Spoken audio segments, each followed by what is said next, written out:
नमः समय साराय स्वानुभूत्या चिकासते चित्स्वभावाय भावाय सर्वभावांतरच्छिदे।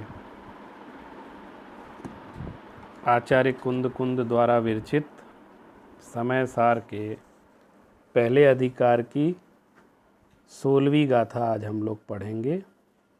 इसके पहले हम लोग 15वीं गाथा तक पिछले वीडियो में हम लोग पढ़ चुके हैं। अब हम लोग आज 16वीं गाथा का पाठ शुरू कर रहे हैं। दंसणाण चरितानि सेविदव्वाणि साहुणानित्यं तानि पुणजान तिण्णिवि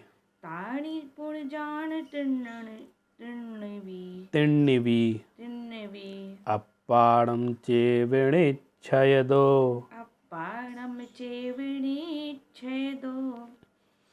हे आचार्य कुंद कुंद इस 16वीं गाथा में बहुत महत्वपूर्ण बात बता रहे हैं। हम लोग रत्नत्रय सभी लोग जानते हैं, सम्यक दर्शन, सम्यक ज्ञान और सम्यक चारित्र। इसको रत्नत्रय जैन दर्शन में कहा जाता है। और सम्यक दर्शन ज्ञान चारित्राणि मोक्ष मार्ग, ये तत्वार सूत्र का सूत्र है कि ये तीनों ही मोक्ष मार्ग हैं। यहाँ रत्नत्रय का अर्थ आत्मा होता है, ऐसा समझा रहे हैं। दंसणाण चरिताणि, तो ये तो देखिए इसमें अर्थ स्पष्ट हो गया आपको। एक बड़ी सरल प्राकृत है। अब देखो, दंसण माने दर्शन, णाण माने ज्ञान, चरिताणि ये बहुवचन में तीनों हो गए ना। तो दर्शन, ज्ञान और चरित्र, ये तीन ले लिया। तो दर्शन, णाण, चरिताणि, दर्शन, ज्ञान और चारित्र। सेविदव्वाणि साहुणानित्यं, सेवितव्यः साधुना नित्यम। नित्यम माने होता है नित्य, प्रतिदिन माने हमेशा। साहुणा माने साधुओं के द्वारा। जो साधु होते हैं, साधु के कई अर्थ होते हैं। साधु माने मुनि भी, साधु माने सज्जन पुरुष भी, साधु माने धर्मात्मा। तो धर्मात्माओं के द्वारा नित्य ही सेवितव्यम, सेवन करने योग्य है। प्रतिदिन सेवक, नित्य माने हर क्षण, प्रतिदिन भी नहीं, हर क्षण सेवन करने योग्य है। दंस क्या? दर्शन, ज्ञान और चारित्र। सम्यक दर्शन, सम्यक ज्ञान और सम्यक चारित्र, ये जो धर्मात्मा पुरुष हैं, साधु हैं, उनके लिए नित्य ही सेवन करने योग्य है, सेवन करना चाहिए। तानि पुण जान तिण्णिवि अप्पाड़म चेविणिच्छयदो। च एव, और उसके साथ ऐसा जानो ही, ऋच्छयदो, ऋच्छयदो माने निश्चय से। आप निश्चय से ऐसा जानो कि ताणी माने वे, तिण्णी वि, वे तीनों ही, वे तीनों कौन से? सम्यक दर्शन, सम्यक ज्ञान, सम्यक चारित्र। वे तीनों ही, इसके बाद पहले तो आप इन तीनों को नित्य सेवन करो, और उसके बाद ये तीनों ही, इन तीनों को ही निश्चय से अप्पाड़म माने आत्मानम जानो, आत्मानम जानीह, आत्मा, आत्मा जानो माने तीनों ही आत्मा हैं, आत्मा से भिन्न नहीं है। और अभेद रूप से आत्मा जानो माने इन तीनों को व्यवहार से अलग अलग करके जानेंगे, दर्शन, ज्ञान, चारित्र, लेकिन इन तीनों को एक कर देंगे, इन तीनों को अभेद रूप से बिना भेद के देखेंगे, तो वो आत्मा ही जानो माने ये तीनों आत्मा ही हैं। तो निश्चय क्या करता है? हमेशा अभेद दृष्टि से देखता है, माने वो भेद करके नहीं देखता है। तो कह रहे हैं व्यवहार से तो हम इसको दर्शन, ज्ञान, चारित्र कहते हैं, वो नित्य ही उसका सेवन करना चाहिए, लेकिन निश्चय से इन तीनों को ही तुम आत्मा जानो, ये आत्मा ही है। फिर से पढ़ें इसको। दंसणाण चरिताणि सेविदव्वाणि साहुणानित्यं तानि पुणजान तिण्णिवि बाणम चेविणे छयदो। अब इसका हम सामान्य हिंदी में अर्थ आपको बता देते हैं कि साधु को व्यवहार नय से सम्यक दर्शन, ज्ञान और चारित्र की सदा ही उपासना करना चाहिए। और उन तीनों को, माने इन तीनों सम्यक दर्शन, ज्ञान, चारित्र को निश्चय नय से एक आत्मा ही जानो। ये इस गाथा का यहाँ भावार्थ है।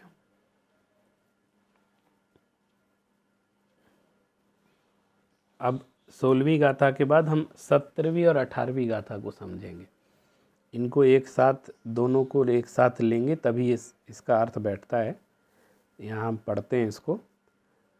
जहणाम को विपुरिसो, जहणाम को विपुरिसो, रायाणम जानी ऊण सदहदी, रायाणम जानी दूण सदहदी, तो तम अणुचरदि पुणो, तो तम अणुचरदि पुणो, अत्थियोपयतेण, अत्थियोपयतेण, एवं हि जीवराया, एवं हि जीवराया, अणादव्वोतहय सद्दहेदव्वो, ऋणादव्वोतः ए सद्दहेदव्वो, अणुचरितव्वो य पुणो, अणुचरिदव्वो या पुणो, सोचेव दुमोख कामेण। सोचेव दुमुख कामेण। यहाँ पर आचार्य कुंद ये जो पूर्व में रत्नत्रय की बात हुई है उसके सेवन का एक क्रम बतला रहे हैं हमको कि किस तरह से इसको हम समझें बात को। तो बड़ा अच्छा उदाहरण देते हुए बात कर रहे हैं। देखिए इस गाथा में हम कहाँ से शुरू करेंगे। देखिए सबसे पहले हम आते हैं अत्थियो, यहाँ से आए। अत्यार्थिक माने जो धन का इच्छुक, अर्थ का अर्थ ही है, माने जो धन का इच्छुक है। ऐसा व्यक्ति जो धन का इच्छुक है, ऐसा कोई धन का इच्छुक पुरुष अत्थियो, जहाँ नाम को भी पुरुषो, कोई भी व्यक्ति, कोई पुरुष जो धन का इच्छुक है, वह रायाणम जानी ऊण सदहदी, वो राजा को जानकर उन पर श्रद्धा करता है। पहले विभिन्न लक्षणों से जान लेता है कि राजा कौन है। मान लो उसको राजा के पास जाना है, राजा से निवेदन करना है, धन की इच्छा है, राजा के यहाँ काम करना चाहता है या राजा से मांगना चाहता है, तो वो पहले क्या करता है, नगर में बहुत सारे लोग हैं तो राजा कौन है इस बात का निर्णय करता है। और कैसे निर्णय करता है राजा का, वो विभिन्न उनके ऐश्वर्य को देखकर, जिसने मुकुट पहना हो, जो सिंहासन पर बैठा हो और जिसके चारों तरफ ऐसा वैभव हो, तो वो इन लक्षणों से पहले उस राजा का ज्ञान कर लेता है कि कौन राजा है, मुझे किससे मांगना है, और उस पर श्रद्धान कर लेता है कि यही राजा है। अब हम इससे मांगेंगे तो मिलेगा, और यही राजा है, ये निश्चय, उसके दृढ़ निश्चय और श्रद्धान, ज्ञान और श्रद्धान उसको हो गया। अब इसमें देखो रत्नत्रय तीनों हैं। पहले क्या करता है, वो श्रद्धा और ज्ञान कर लेता है कि यही राजा है, उस पर विश्वास कर लेता है। फिर तो माने वह तम अणुचरदि पयतेण, फिर प्रयत्न पूर्वक उसका अनुसरण करता है। माने वो जो राजा, जो धन का इच्छुक पुरुष है, वो राजा को छत्र, चमर आदि राज चिन्हों के माध्यम से पहले तो उसकी पहचान कर लेता है, फिर श्रद्धान कर लेता है, माने उसको सम्यक दर्शन ज्ञान हो गया उसका, और उसके बाद वह प्रयत्न पूर्वक उसकी सेवा करता है। अब इसको चारित्र समझ लो, सेवा करना माने चारित्र क्रिया। तो वो अणुचरदि पुणो अत्थियो, वह अर्थ का अर्थी पुरुष, माने पैसे को चाहने वाला पुरुष, पयतेण, जो उसके से बन सकता है, उस प्रयत्न से वो उनका अनुसरण करता है, उनको देखता है, उनकी आज्ञा में रहता है। किस लिए कि हम इनकी सेवा करेंगे तो हमें धन की प्राप्ति हो जाएगी। तो पहले राजा का श्रद्धान कर लिया उसका ज्ञान कर लिया विभिन्न चिन्हों से, फिर उसके बाद उनकी वो सेवा करता है। जिस प्रकार जह, दो गाथाएं जुड़ी हुई ना, एवं ही जीव राजा, एवं उसी प्रकार जीव भी राजा है, आत्मा राजा है। उदाहरण से सेट करना है पूरा, ये उदाहरण दे करके पूरी बात दर्शन समझा रहे हैं कि जीव राजा, ये जीव भी एक राजा जानो। जीव माने आत्मा, अपनी आत्मा को एक राजा जानो। णादब्बो, उसका भली प्रकार से निर्णय कर लो, ज्ञान कर लो कि ये जीव राजा है, ऐसा ज्ञान। उसको विभिन्न चिन्हों से, क्या उसके लक्षण होते हैं, क्या है आत्मा, किसको कहते हैं, क्या है, भली प्रकार से उसको जान लो। तह च तथा च, तह य तथा च सद्दहे दब्बो, फिर उसका हमको श्रद्धान करना चाहिए, उस पर विश्वास करना चाहिए। ने आत्मा रूपी राजा को सबसे पहले विभिन्न लक्षणों से, विभिन्न भली भांति से, प्रमाण नय से उसको जान लो, फिर उसके बाद उस पर श्रद्धा करना चाहिए। फिर अनंतर अणुचरिदव्यो, फिर उसका अनुसरण करना चाहिए। अणुचरिदव्यो माने उसको, उसका पालन करना चाहिए, उसका अनुभव करना चाहिए। अणुचरिदव्यो यहाँ आएगा कि आत्मा के अनुभव के अर्थ। यस पुणो सो चेव हु मोक्ष कामेण, अब कौन करेगा ऐसा? वहाँ जो अर्थ का इच्छुक था वो पुरुष, अर्थी, अर्थ माने पैसे का इच्छुक पुरुष था, वो राजा की सेवा कर रहा था। यहाँ मोक्ष कामेण, जिसको मोक्ष की कामना है, वह उस जीव राजा को जानो, उस पर श्रद्धा करो, उस आत्मा राजा को जानो, उस पर श्रद्धा करो और उसका अनुभव करो।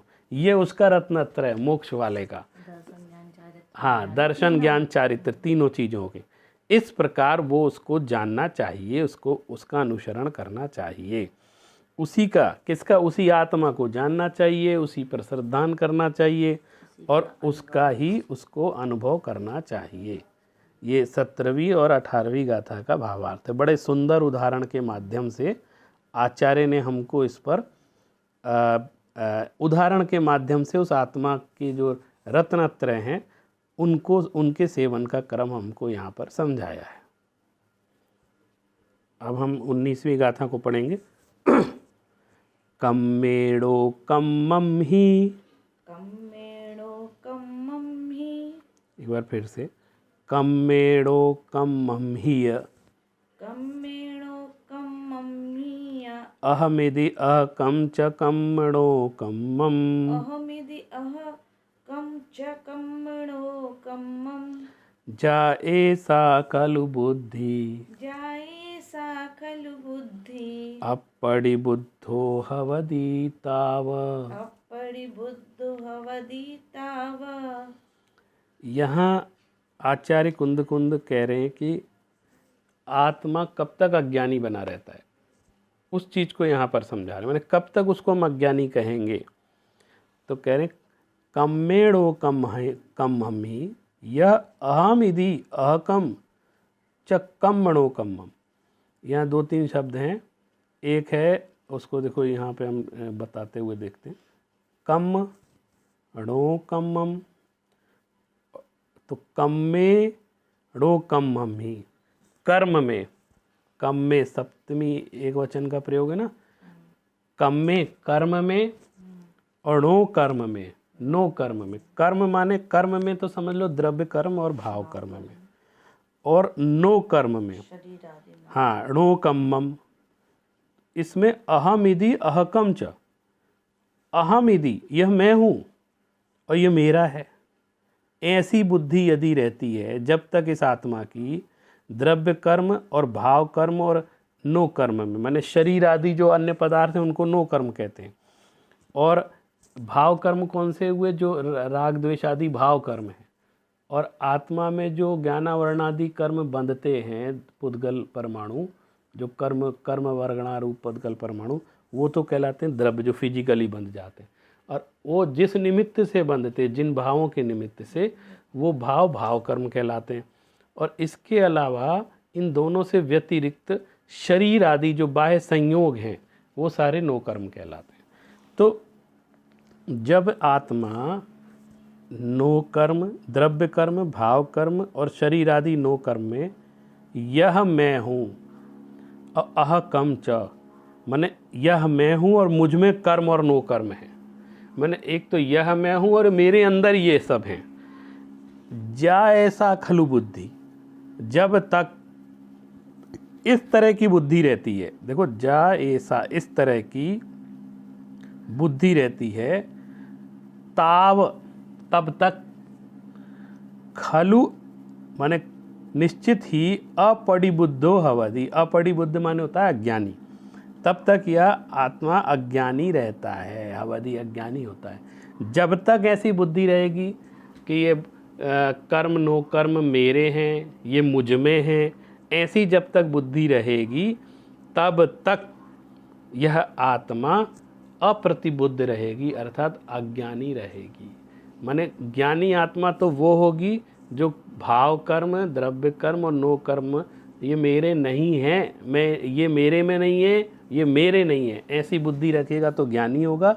लेकिन जब तक ये मेरे हैं, मैं इनका हूँ, ये मेरे अंदर हैं, ऐसी बुद्धि रखेंगे तब तक वो अज्ञानी ही रहेगा। उसको अप्रतिबुद्ध की संज्ञा, कि उसको प्रतिबोध अभी प्राप्त नहीं हुआ है। अप्रतिबुद्ध अर्थात प्रतिबोध का अर्थ होता है ज्ञान, यानी या उसने सुना नहीं, कहीं जाना नहीं इस चीज़ को, इसलिए अप्रतिबुद्ध है, माने उसको ज्ञान प्राप्त अभी इस चीज़ का नहीं हुआ है। इसको एक बार फिर से पढ़ लेते हैं गाथा को।